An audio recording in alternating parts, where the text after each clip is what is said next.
Guys ঠাম্মা এখন পিঠে বানাচ্ছে, আমি তাই ভিডিও করতে চলে আসলাম।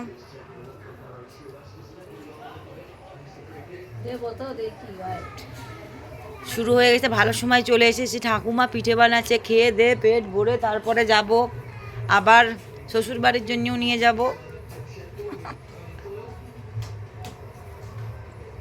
আগে মানুষ ওরমে দিত, মানে ইয়ে হচ্ছে।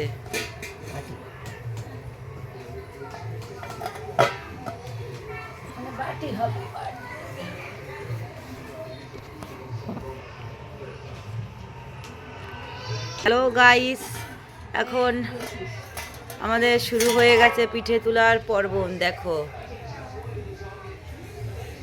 কত সুন্দর পিঠেগুলো হয়েছে, ফুলে একদম ট্যাপ ট্যাপ হয়েছে। ভাবলাম বসে আছি, যাই ঠাকুমা ভিডিও করে আসে। ভালো হয়েছে বয় পিঠে বানাই খা। একদম উঠে গেছে।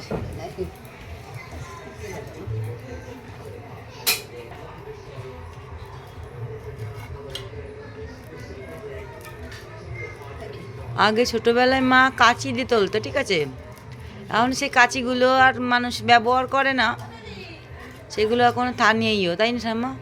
এই জন্য কাঁচি ব্যবহার করে না। হ্যাঁ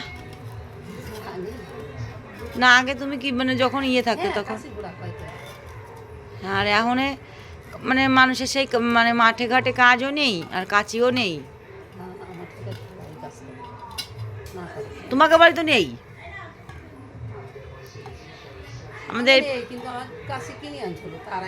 পিঠে হয়ে গেছে। আর যারা ডেইলি মাঠে কাটে তাদের তো মানে থাকবেই। এই তো সুন্দর করে হয়ে গেছে আমাদের গরম গরম পিঠে, সুন্দর। বাড়ির জামাইকে খাতির দাও, আমি আইছি ভিডিও করতে, আমার ভিডিও করা হয়ে গেছে, চলে যাচ্ছি, টাটা বাই বাই।